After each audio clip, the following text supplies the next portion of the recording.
Everyone is wired differently. In our small group study, we looked at our temperaments, the way we are wired. Some people found that they need other people to energize them, while other people found that their alone time energizes them. Some process things out loud by verbalizing their ideas and thoughts, while others needed to process things quietly and internally. The point is, we are wired differently, and that's a good thing. We all need people who are people. They are the ones who make us feel welcome whenever we first enter a group for the very first time. We also need people who are planners, who process things and plan out strategy. We need people who are oriented to others and listen to what others are saying. They are often good at team building. And then there are those who take charge people, who lead the charge and drive the change or the engine of a group. The point is that we need each other. But what is interesting is that our society and culture pushes for individualism.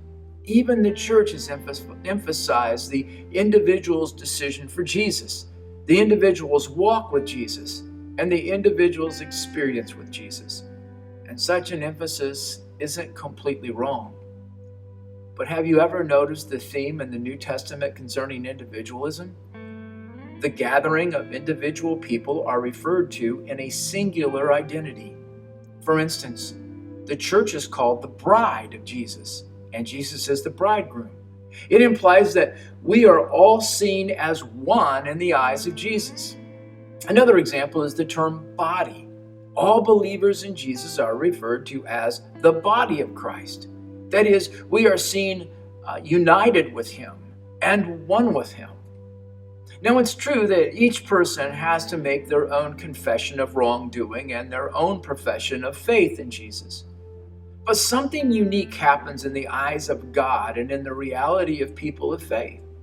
We go from isolation to belonging, from an individual identity to a group identity. Think about it. From self-centeredness to other-centeredness. From what's best for me to what's best for us. From my advantage to consideration of your advantage or our advantage. Jesus even commanded, love each other just as I have loved you. You should love each other. Your love for one another will prove to the world that you are my disciples. Jesus put our best ahead of His best. So being a disciple is a personal decision with a plural reality. It's not an individual thing. Once we are following Jesus, it brings us face to face with the we instead of the me. The Apostle Paul made this perfectly clear to a group of believers in Corinth. They had started looking inward, looking at themselves alone, looking for only their advantage with no consideration of others. They were self-promoting, self-centered, and taking action that only benefited themselves. The result was a fractured, divided community, but Paul reminded them of something. The human body has many parts, but the many parts make up one whole body. So it is with the body of Christ. Some of us are Jews, some are Gentiles, meaning non-Jewish. Some are slaves and some are free. But we have all been baptized into one body by one Spirit, and we all share the same Spirit. In Dietrich Bonhoeffer's book, Life Together, he states the following: Christianity means community through Jesus Christ and in Jesus Christ. We belong to one another only through and in Jesus Christ. What does that mean, he writes? It means, first, that a Christian needs others because of Jesus Christ. It means, second, that a Christian comes to others only through Jesus Christ. It means, third, that in Jesus Christ we have been chosen from eternity, accepted in time, and united for eternity. So let's review Bonhoeffer's points. Christians need others. Christians come to others. Christians are united with others for all eternity. What's absent?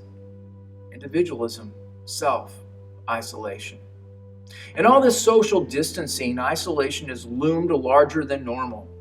And as far as the church is concerned, this we thing, this body, this bride, this community has also grown larger. It's grown larger in need. What I mean by that is the need for community, for being together, has grown immensely, at least in my mind, and I'll bet in yours as well. I miss you, And I suspect that you miss being with each other as well. And I hope when this passes, there will be a greater passion to be together than ever before. I trust that we have learned that being together is God's design.